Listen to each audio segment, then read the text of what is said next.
जय हिंद साथियों, आज हम आपका बहुत ही इम्पोर्टेंट करंट अफेयर का प्रश्न लेकर आए हैं। ये आपका बीपीएससी एग्जाम के लिए आपका बहुत ही महत्वपूर्ण है। जैसे हम आपको प्रश्न करवाते हैं ऐसे ही आपका बीपीएससी एग्जाम में आएगा। अब देखिए आपका वन लाइनर क्वेश्चन बीपीएससी नहीं पूछता है, ठीक है। तो जिस तरह से हम आपको क्वेश्चन लेकर आते हैं इस क्लास को आपका भी मन करेगा कि देखते रह जाए, क्योंकि इसी टाइप का आपका क्वेश्चन हम लेकर आते हैं। आप देख सकते हैं कि क्वेश्चन जो आपका लेवल है वो आपका बहुत ही स्टैंडर्ड लेवल है। इस लेवल का आपका क्वेश्चन यूट्यूब पर शायद ही आपको कहीं मिलेगा, ठीक है। ये आपको क्लास करने के बाद आपको पता चल ही जाएगा। तो चलिए आज का क्लास स्टार्ट करते हैं। क्वेश्चन का फर्स्ट है कि एक देश एक चुनाव के संदर्भ में निम्नलिखित कथनों में से कौन सा कथन सही है। एक देश एक चुनाव, अभी आपका ये ट्रेंडिंग में टॉपिक चला है, ठीक है। आजकल ये टॉपिक आपका ट्रेंडिंग में रहा है। यहाँ से क्वेश्चन आपके एग्जाम में 100% आएगा ही आएगा, ठीक है। तो चलिए इससे संबंधित देखते हैं कौन सा कथन सही है। फर्स्ट पॉइंट आपका है कि एक देश एक चुनाव समिति के अध्यक्ष रामनाथ कोविंद है, बिल्कुल सही है। भारत के पूर्व राष्ट्रपति रामनाथ कोविंद इस समिति के अध्यक्ष थे, बिल्कुल सही है।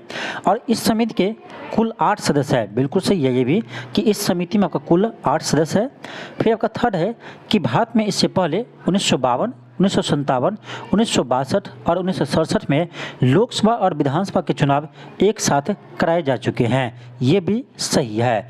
अब देखिए ये पॉइंट आपको दोनों तो मिल जाएगा, ये दोनों आपका बहुत सारे यूट्यूब पर मिल जाएगा क्वेश्चन में, लेकिन ये पॉइंट आपको हर जगह नहीं मिलेगा, ठीक है। तो ये आपका इंपॉर्टेंट है। और ये आपका क्वेश्चन जो बनाए हैं हम अपने से बनाए हैं आपका पेपर के कटिंग से, ठीक है। पेपर कटिंग से हम बैठकर क्वेश्चन को सेट करते हैं, ठीक है।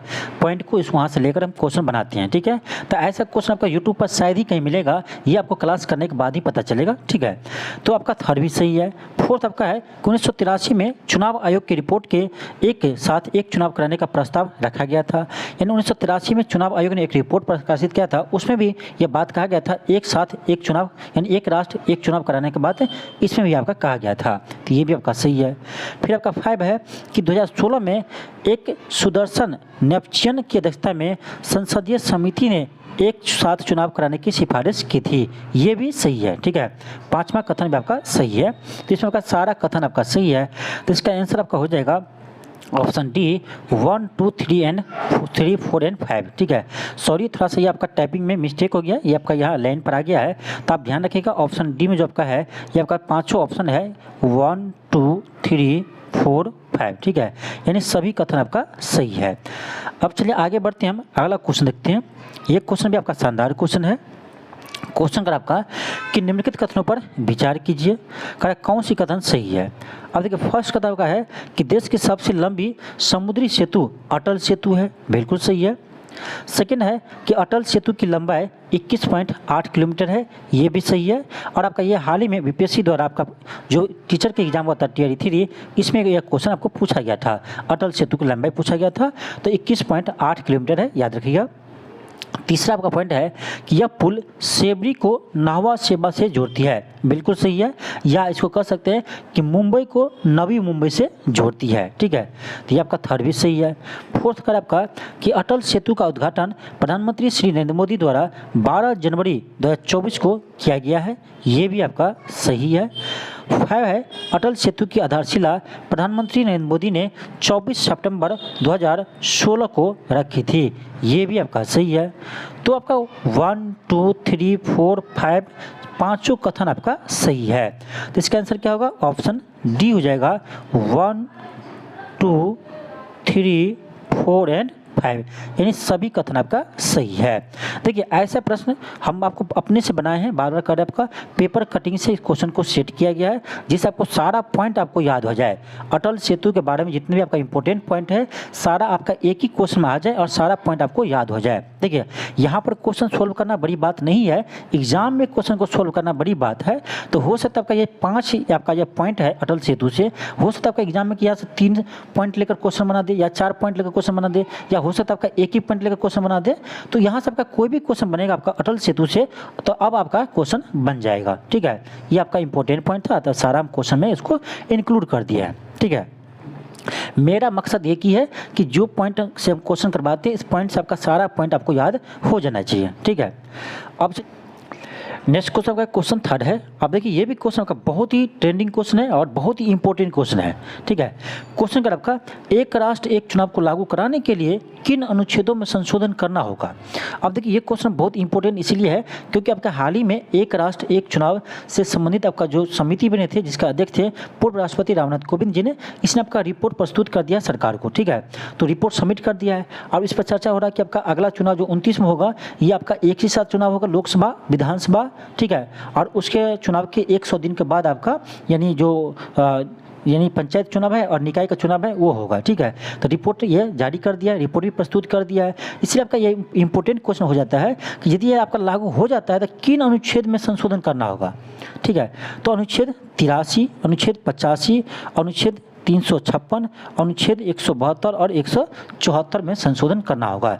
इन सभी अनुच्छेदों को आप रट जाइए, सीधे याद कर दीजिए। ठीक है, क्योंकि आपके एग्जाम के लिए बहुत ही इंपॉर्टेंट है। तो आपका ऑप्शन डी हो जाएगा, उपयुक्त सभी, उपयुक्त सभी। और ये क्वेश्चन आपका बीपीएससी आपका 67 बीपीएससी में आपका क्वेश्चन पूछा गया था, शायद मुझे याद आ रहा है। ठीक है, जब आपका ये टॉपिक स्टार्टिंग में ही आपका चर्चा में आया था कि एक राष्ट्र एक चुनाव। ठीक है, उसी समय बीपीएससी ने क्वेश्चन पूछ चुका है, इसलिए आपका इंपॉर्टेंट है, फिर क्वेश्चन ये आ सकता है। ठीक है, तो याद रखिएगा ये 5 अनुच्छेद आपका है जिसमें संशोधन करना होगा। फिर आपका अगला क्वेश्चन है कि अटल सेतु के संदर्भ में कौन सा कथन सही है। अब देखिए हम लोग पहले देख चुके हैं, इसकी लंबाई 21.8 किलोमीटर है, बिल्कुल सही है। इसका उद्घाटन प्रधानमंत्री नरेंद्र मोदी ने 12 जनवरी 2024 को किया है, ये भी सही है। इस पुल की आधारशिला प्रधानमंत्री नरेंद्र मोदी ने 24 सितंबर 2016 को रखी थी, ये भी सही है। तो हम लोग देख चुके हैं पहले क्वेश्चन, तो यहाँ से आपका फिर क्वेश्चन आया तो क्या हुआ, आपका क्वेश्चन सही हो गया। ठीक है, तो इतना पॉइंट आपको बता चुके हैं अटल सेतु से कि कहीं भी क्वेश्चन आएगा आपको क्वेश्चन बन जाएगा। ठीक है, तो क्या होगा, ऑप्शन डी होगा, उपयुक्त सभी।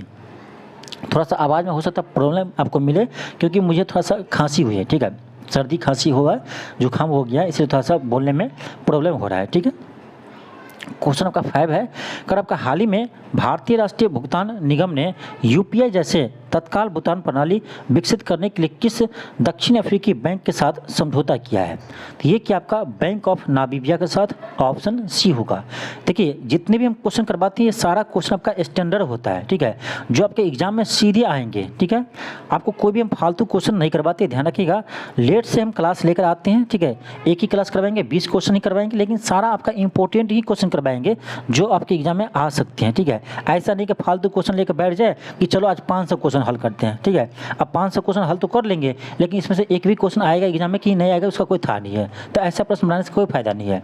लेकिन हम देखते हैं कि हम इतने अच्छे कंटेंट करवाते हैं, खासकर आपका 7वें बीपीएससी के लिए और बीपीएससी के सभी एग्जामों के लिए। ठीक है, तो ये क्लास लोग नहीं देखता है, 1000-2000 स्टूडेंट देखता है, लेकिन जो फालतू क्वेश्चन करवाते हैं, ठीक है, 500 क्वेश्चन चलो करते हैं, आज 100 क्वेश्चन करते हैं और एक 1 लाइन क्वेश्चन आता है जिसका एक भी एग्जाम में नहीं आएगा, उसका व्यू ढह जाता है, उसको देखता है स्टूडेंट, पता नहीं क्या होता है स्टूडेंट को। तो अच्छे चीज़ का कदर नहीं है, हम देखें स्टूडेंट के बीच में अच्छे चीज़ों की कदर नहीं है, लेकिन फिर भी हम आपको इंपॉर्टेंट क्वेश्चन ही करवाएंगे, फालतू क्वेश्चन नहीं करवाएंगे। ठीक है, तो आपको यदि अच्छे से तैयारी करना है, अच्छा कंटेंट आपको प्राप्त करना है तो आप इस चैनल से जुड़े रहिए, आपको 100% मिलेगा। ठीक है, अब मेरा कोई भी क्लास देख लीजिए आप, एक भी फालतू चीज़ मिल जाए आपको कि ये क्वेश्चन है जो आपका एग्जाम में नहीं आएगा, ऐसा चाहे बिहार स्पेशल हो, चाहे आपका करेंट पे हो, चाहे कोई भी विषय को हो, नहीं मिलेगा ऐसा। इंपॉर्टेंट क्वेश्चन ही हम करवाते हैं। ठीक है, तो इस चीज़ को ध्यान रखिए, आप लोग पढ़िए। ठीक है, अच्छा चीज़ को कदर कीजिए, अच्छे चीज़ को कदर नहीं है, हम देख चुके हैं। ठीक है, इससे पहले भी क्लास करवाए थे बहुत अच्छा, लेकिन ज़्यादा स्टूडेंट को नहीं दिखा है।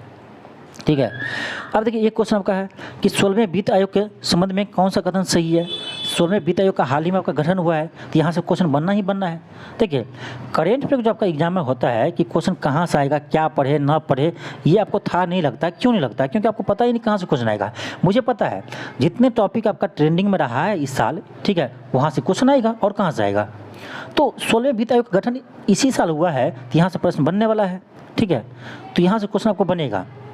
देखिए क्वेश्चन क्या है, कर डॉक्टर अरविंद पगड़िया इसके अध्यक्ष होंगे, बिल्कुल सही है। 16वें वित्त आयोग के अध्यक्ष कौन होंगे? डॉक्टर अरविंद पगड़िया होंगे। ठीक है, और श्री ऋत्विक रंजन पांडे आयोग के सचिव होंगे, ये भी सही है। श्री ऋत्विक रंजन पांडे इसके सचिव होंगे, ये भी सही है।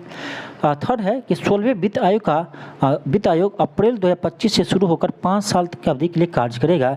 ये आपका गलत है। अप्रैल 2025 नहीं, अप्रैल 2026 कहिए। अप्रैल 2026 से इसका कार्यकाल शुरू होगा और ये 2031 तक इसका कार्यकाल रहेगा। ठीक है, तो आपका थर्ड गलत है क्योंकि यहाँ 2025 लिखा है, 2026 से लेकर, सॉरी यहाँ मिस्टेक हो गया, सॉरी यहाँ 2006 लिखा गया था, तो 2026 से लेकर 2031 तक इसका कार्यकाल रहेगा। ठीक है, तो इस चीज़ को ध्यान रखिएगा।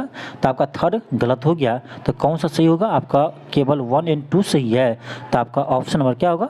ऑप्शन नंबर बी होगा 1 और 2। तो ऐसे क्वेश्चन आपको बहुत कम ही मिलेगा यूट्यूब पर, आप जाकर देखिए, 1 लाइनर मिलेगा। ठीक है, 1 लाइनर सब करवाते हैं, रटते जाओ, कोई भी क्वेश्चन नहीं आएगा एग्जाम में। तो जो आपका एग्जाम का लेवल है उसी लेवल का हम क्वेश्चन करवाते हैं, तो आप लोग देखिए, उसको कदर कीजिए। ठीक है, आप लोग क्लास ही नहीं देखते हैं। मुझे तो आश्चर्य लगता है कि इतना अच्छा कंटेंट जो आपके एग्जाम में क्वेश्चन सीधे आएगा वो चीज़ नहीं देखते हैं, आप लोग फालतू चीज़ देखते हैं। लेकिन चलिए कोई बात नहीं, ये सब आपकी सोच पे डिपेंड करता है। लेकिन नेक्स्ट आपका क्वेश्चन 7 है। क्वेश्चन आपका निम्नलिखित हस्तियों पर विचार करें और करा उपरोक्त में से किन्हें भारत रत्न 2024 से सम्मानित नहीं किया गया है। क्वेश्चन को ध्यान से पढ़िए, क्या कह रहा है? किन्हें भारत रत्न से सम्मानित नहीं किया गया है। अब देखिए ये टॉपिक इंपॉर्टेंट है, क्योंकि देखिए आपको पता होगा कि 2024 में बिहार के कर्पूरी ठाकुर जी को भारत रत्न अवार्ड दिया गया है, भारत रत्न सम्मान से सम्मानित किया गया है। तो इसीलिए इंपॉर्टेंट है क्योंकि किसी बिहारी को भारत रत्न मिला है, इसीलिए वहाँ से क्वेश्चन बनने का चांस है। ठीक है, तो ऐसे टॉपिक को पकड़ा जाता है कि कौन टॉपिक से क्वेश्चन आएगा, ऐसे सबको अनुमान ये नहीं रहता है। ठीक है, यूट्यूब पर तो बहुत सारे है, बड़े बड़े से कोचिंग है, क्लास करवा रहे हैं, लेकिन फालतू क्लास करवा रहे हैं, आप जाकर देखिए। ठीक है, तो क्वेश्चन को पकड़ नहीं है उसको कि कौन सा क्वेश्चन आएगा। मुझे पकड़ है क्योंकि मैं बीपीएससी को अच्छे तरह से जानता हूँ। ठीक है, और मैं खुद बीपीएससी देने वाला हूँ। ठीक है, तो मुझे पता है कि कहाँ से क्वेश्चन आएगा। ठीक है, तो जो कंटेंट हम बनाते हैं वो कंटेंट आपका बेस्ट कंटेंट है, आप देखिए, इसको क्लास करके देखिए। ठीक है, आपको एग्जाम में 100% क्वेश्चन रहेगा, इतना हम कह सकते हैं। अब देखिए, कह रहा भारत रत्न से किसे सम्मानित नहीं किया गया है, तो एम वेंकैया नायडू को नहीं किया है, पीवी नरसिंह राव को किया है, एम एस स्वामीनाथन को दिया है, और फिर आपका पी सुब्रमण्यम इसको नहीं दिया है। तो आपका 1 और 4 हो जाएगा, जिसे भारत रत्न से सम्मानित नहीं किया है, तो ऑप्शन डी हो जाएगा। अब इतना से काम नहीं चलेगा, अब आपको यहाँ पर यह भी याद रखना चाहिए कि किन्हें 2024 में भारत रत्न मिला है। तो 2 नाम बता दिए आपको, पी नरसिंह राव और एम एस स्वामीनाथन। उसके अलावा 3 व्यक्ति को और मिला है, लाल कृष्ण आडवाणी। ठीक है, लाल कृष्ण आडवाणी को मिला है, और उसका अलावा आपका कर्पूरी ठाकुर जी को मिला है, जो बिहार के समस्तीपुर जिले से संबंधित है। ठीक है, तो कर्पूरी ठाकुर जी को मिला है भारत रत्न अवार्ड। ठीक है, और उसके अलावा एक और है चौधरी चरण सिंह। ठीक है, तो चौधरी चरण सिंह, इन्हें भी आपको भारत रत्न अवार्ड मिले हैं। तो इस सभी को नाम आप याद रखिए। ठीक है, चलिए आगे बढ़ते हैं। क्वेश्चन देखिए आपका 8 है। क्वेश्चन आपका कि महिला कर्मचारियों के लिए प्रत्येक महीने मासिक धर्म अवकाश नीति लागू करने वाला देश का पहला उच्च न्यायालय कौन सा बना है? क्या ये इंपॉर्टेंट क्वेश्चन नहीं है? आप बताइए, मेरा कौन सा क्वेश्चन इंपॉर्टेंट नहीं है जो आपके एग्जाम में नहीं आएगा, आने के चांस नहीं है ऐसा। ठीक है, तो कि चांस मतलब ये बता रहा हूँ कि आएगा जरूरी नहीं है, कि चांस बता रहा हूँ कि यहाँ से क्वेश्चन आ सकता है। ठीक है, तो ये आपका सिक्किम उच्च न्यायालय, ऑप्शन बी होगा। सिक्किम उच्च न्यायालय भारत का एक ऐसा पहला उच्च न्यायालय बना है जो प्रत्येक महीने मासिक धर्म अवकाश नीति लागू किया है। ठीक है, तो ऑप्शन आपका बी होगा। आगे बात करते हैं अगला क्वेश्चन आपका 9 है कि चर्चा में रहे स्कोर्स 2.0 का संबंध किससे है? ऐसे भी क्वेश्चन पूछता है एग्जाम में। तो इसका संबंध आपका है सेबी द्वारा लॉन्च किया गया शिकायत निवारण प्रणाली का नया संस्करण से, ऑप्शन सी होगा। फिर आपका अगला क्वेश्चन देखिए क्या है कि वैश्विक पवन दिवस के अवसर पर जारी पवन ऊर्जा स्थापित क्षमता के दृष्टिकोण से राज्य का आरोही क्रम है। आरोही मतलब बढ़ते हुए क्रम। तो ये आपको जगह कर्नाटक, उससे अधिक आपका तमिलनाडु, उससे अधिक आपका गुजरात, ऑप्शन सी हो जाएगा। यानी पवन ऊर्जा का क्षमता सबसे अधिक कहाँ है? तो ये आपका है गुजरात में, उससे कम आपका तमिलनाडु में, उससे कम आपका कर्नाटक में है। फिर अगला क्वेश्चन देख लीजिए। क्वेश्चन आपका कि निम्नलिखित कथनों पर विचार कीजिए और असत्य कथन का चयन कीजिए। यहाँ भी ध्यान रखिएगा, क्या कह रहा है, सत्य कह रहा है कि असत्य कह रहा है। सीधे टिक नहीं लगाना है, एग्जाम में सही से पढ़ना है। क्वेश्चन को सही पूछ रहा है आपसे या गलत पूछ रहा है? तो यहाँ पूछ रहा है गलत है, कौन सा कथन असत्य है यानी गलत है। अब देखिए फर्स्ट कह रहा है कि स्पेन अंतर्राष्ट्रीय सौर गठबंधन के पूर्ण सदस्य के रूप में शामिल होने वाला 100वां सदस्य है। क्या सही है गलत है? 100वां नहीं है, स्पेन 99वां सदस्य बना है आपका अंतर्राष्ट्रीय सौर गठबंधन का। ठीक है, तो 100वां सदस्य कौन है ये भी आपको ध्यान रखना चाहिए। तो ध्यान रखिए 100वां सदस्य आपका इसका बना है, ये आपका है पराग्वे। कौन है? पराग्वे है। ठीक है, 100वां सदस्य कौन बना है? पराग्वे बना है। और 101वां सदस्य इसका हाल ही बना है, और ये आपका पड़ोसी है, अपना पड़ोसी है नेपाल। ठीक है, तो ये आपका इम्पोर्टेंट है। तो ध्यान रखिएगा कि अंतर्राष्ट्रीय सौर गठबंधन का 101वां सदस्य आपका हाल ही में नेपाल बना है, इसे ध्यान रखिएगा। 100वां सदस्य पराग्वे है। ठीक है, तो ये आपका इम्पोर्टेंट है, नेपाल वाले ध्यान रखिएगा। तो आपका फर्स्ट गलत हो गया। सेकेंड पॉइंट देखिए क्या कह रहा है, अंतर्राष्ट्रीय सौर गठबंधन की स्थापना COP 15 के दौरान हुई थी। ये आपका गलत है, COP 15 नहीं, ये आपका COP 21 के दौरान आपका पेरिस में हुआ था। ठीक है, COP 21 के दौरान कहाँ होता है? पेरिस में हुआ था। और इसका स्थापना किसने किया है? तो भारत और फ्रांस इसके सहयोग से किया है। ठीक है, भारत और फ्रांस के सहयोग से इसका स्थापना हुआ है। ठीक है, भारत और फ्रांस के सहयोग से COP 21 2015 में पेरिस में इसका स्थापना हुआ है। ठीक है, 2015 में पेरिस में इसका स्थापना हुआ है। तो आपका फर्स्ट भी गलत है, सेकंड भी गलत है। कर असत्य कथन की चयन करें तो आपका ऑप्शन सी हो जाएगा। 1 और 2 दोनों कथन आपका गलत है। ठीक है, इसे आप ध्यान रखिएगा। और एक चीज़ और ध्यान रखिए, अंतर्राष्ट्रीय सौर गठबंधन का मुख्यालय पूछे कहाँ है, तो ये आपका गुरुग्राम हरियाणा में है। ठीक है, गुरुग्राम हरियाणा में इसका मुख्यालय है, इसे आप ध्यान रखिएगा। आगे बढ़ते हैं, क्वेश्चन का 12 है। क्वेश्चन का आपका चर्चा में रहे कृषि और भूमि का संबंध किससे है। तो कृषि और भूमि ये आपका ए एंकर है, और ये किसने लॉन्च किया है, तो ये डीडी किसान जो आपका चैनल है, तो डीडी किसान चैनल ने इसे लॉन्च किया है। आपका ये आपका 2 AI एंकर है, आर्टिफिशियल इंटेलिजेंस एंकर है, जिसका नाम कृषि और भूमि रखा गया है। ठीक है, ध्यान रखिएगा। नेक्स्ट आपका क्वेश्चन 13 है। क्वेश्चन देखिए आपका बहुत ही अच्छा क्वेश्चन है कि रुद्रम 1 मिसाइल के संबंध में निम्नलिखित कथनों पर विचार करें और करें कौन सा कथन सही है। रुद्रम 1 के बारे में बताना है। फर्स्ट पॉइंट आपका है कि यह भारत की पहली स्वदेशी बैलिस्टिक मिसाइल है। भारत की पहली स्वदेशी एंटी बैलिस्टिक मिसाइल है, तो ये आपका गलत है। ये पहला स्वदेशी एंटी बैलिस्टिक मिसाइल नहीं है। ठीक है, ये आपका गलत है। क्या है, तो यह भारत का पहला एंटी रेडिएशन, ध्यान रखिएगा, एंटी रेडिएशन मिसाइल है। ठीक है, एंटी रेडिएशन मिसाइल है, ध्यान रखिएगा। तो रुद्रम 1 या भारत का पहला एंटी रेडिएशन मिसाइल है, तो फर्स्ट आपका गलत हो गया। सेकेंड का है इसका विकास DRDO ने किया है, बिल्कुल सही है, DRDO ने इसका विकास किया है। थर्ड का आपका यह सतह से हवा में मार करने वाले, यही आपका गलत हो गया। यह सतह से हवा नहीं, ये हवा से सतह में मार करने वाले हैं, तो हवा से सतह हो जाएगा। तो थर्ड भी आपका गलत है, क्योंकि इसमें कह रहा है सतह से हवा मार करने वाले, ये है आपका हवा से सतह में मार करने वाले, और इसका रेंज है 100 से 250 किलोमीटर, 100 से 250 किलोमीटर के बीच में इसका रेंज है, इसे भी ध्यान रखिएगा। तो थर्ड भी आपका गलत हो गया। तो इसका आंसर क्या होगा, इसका आंसर होगा आपका केवल सेकेंड सही है, तो ऑप्शन नंबर ए होगा केवल 2। ठीक है, बहुत ही इंपॉर्टेंट क्वेश्चन है, ध्यान रखिएगा।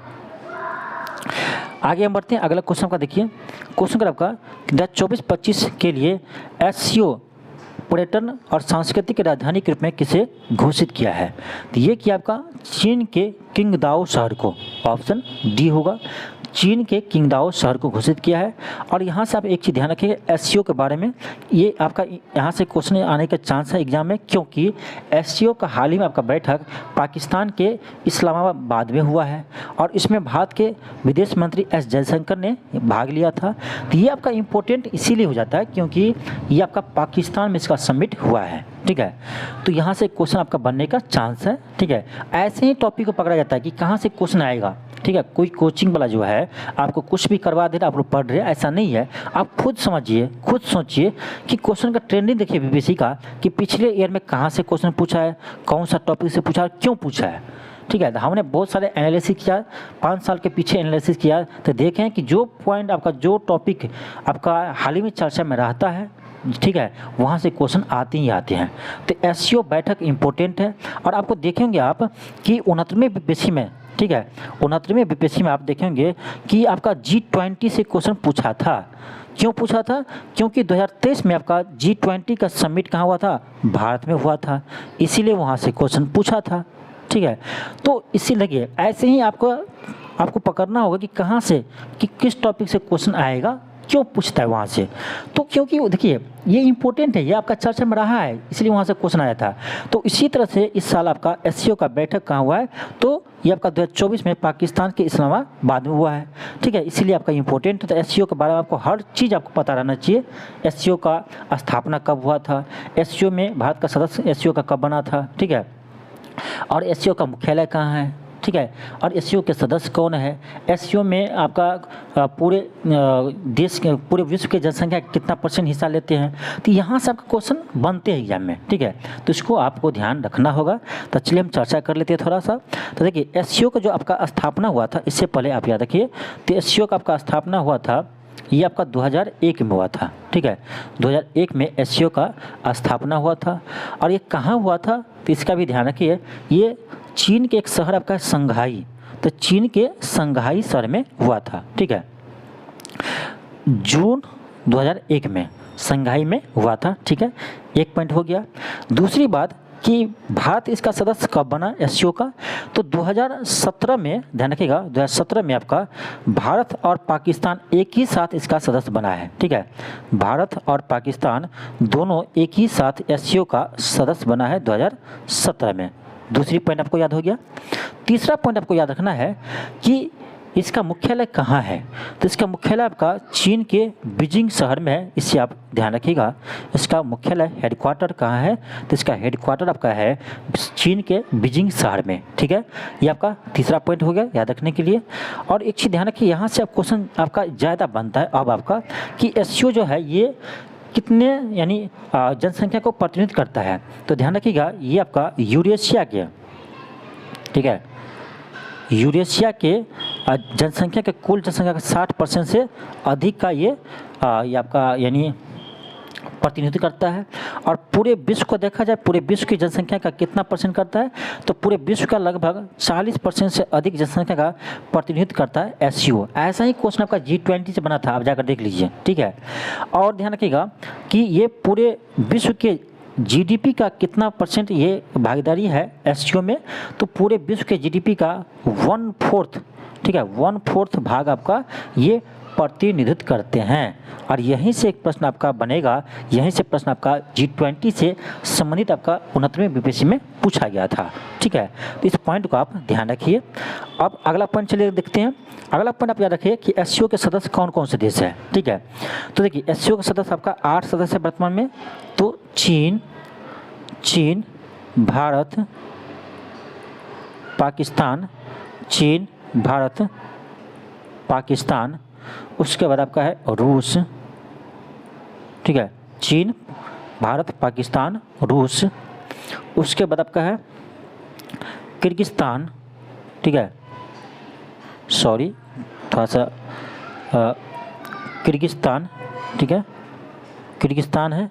उसके बाद आपका है उज्बेकिस्तान, सिर्फ हम उज्बे लिख देते हैं, ध्यान रखिएगा, ठीक है, उज्बेकिस्तान। फिर आपका है ताजिकिस्तान, ठीक है, ताजिकिस्तान। फिर आपका है काजाकिस्तान, समतान लगा है, ठीक है।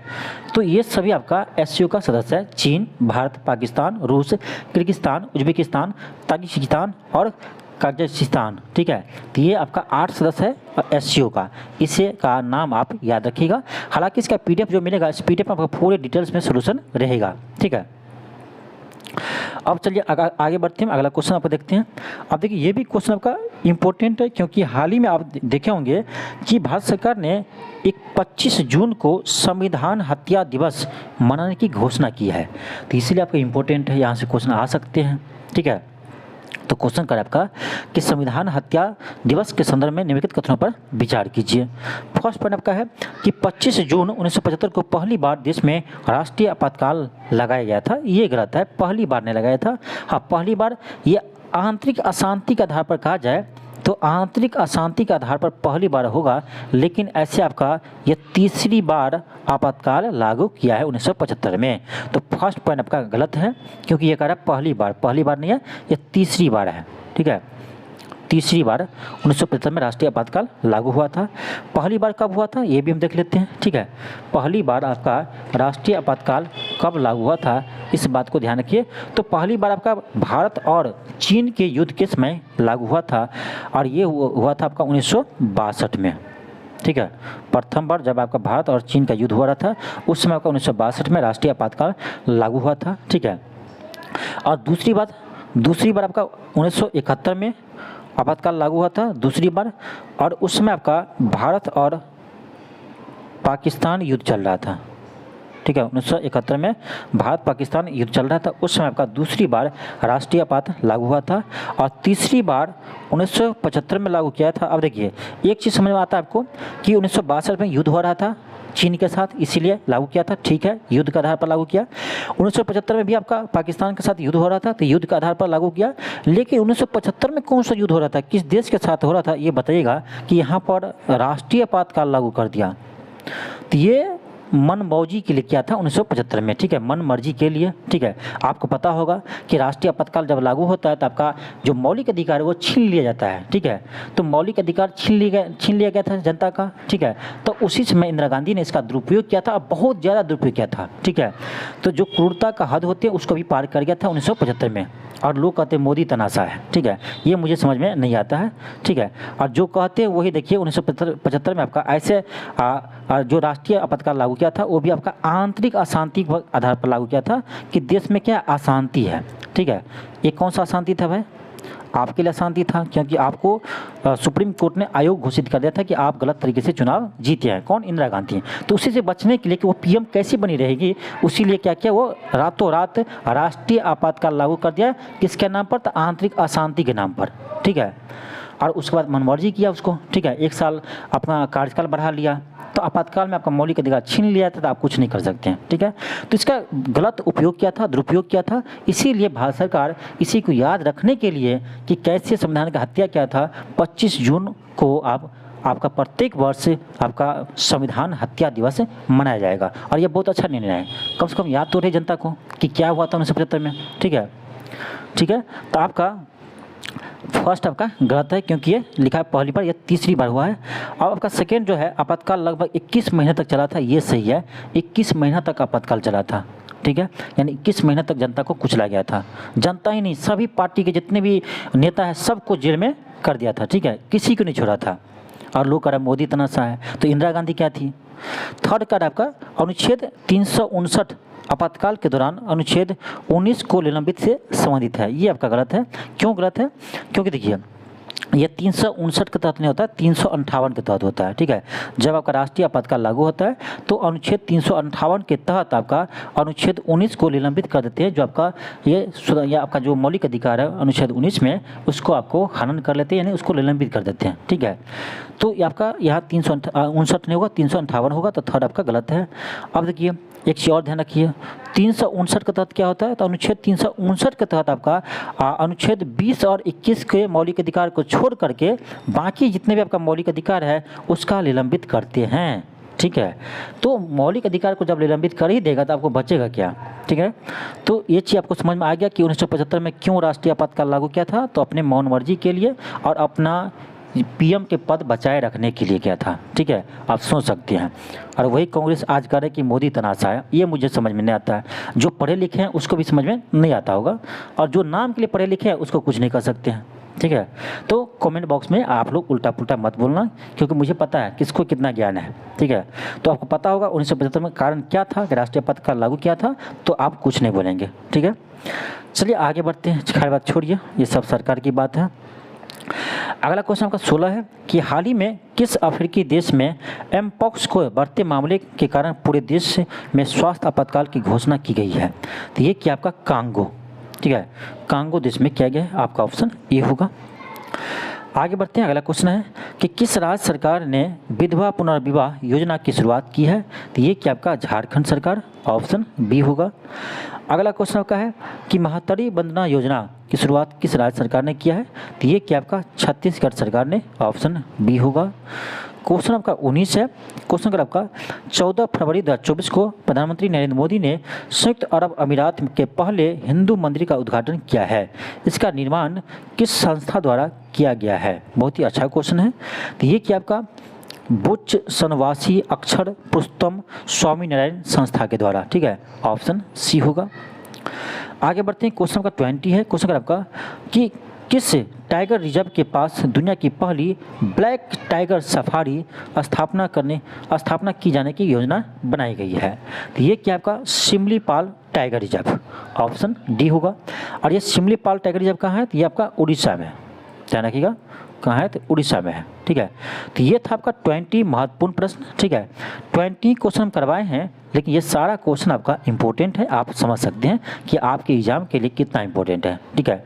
तो ऐसे क्लास आपको देखना है तो हमारे चैनल से जुड़े रहिए, ठीक है। आपके 17वीं बीपीएससी में 100% क्वेश्चन मिलेगा, ठीक है। ऐसा ही टॉपिक लेकर हम आपको आते रहेंगे, ठीक है। तो इस वीडियो को आप अधिक से अधिक शेयर कीजिए, ये आपका फर्ज बनता है। और आप यदि चैनल पर नए हो तो चैनल को सब्सक्राइब कर लीजिए, ये भी आपका फर्ज बनता है, ठीक है। आप क्लास यदि करते हैं, यदि आप कुछ फ़ायदा हमसे लेते हैं तो आपको भी ये फर्ज बनता है कि आप चैनल को सब्सक्राइब कीजिए। ये मैं बार बार नहीं कहता हूँ, ठीक है, दूसरे कोचिंग की तरह हमेशा कहो कि सब्सक्राइब कीजिए, ये मुझे अच्छा नहीं लगता है, ये आपका फर्ज बनता है, ठीक है। तो सब्सक्राइब कर लीजिए और चलिए मिलते हैं आपको नेक्स्ट क्लास में। आज के लिए इतना ही, थैंक यू, धन्यवाद।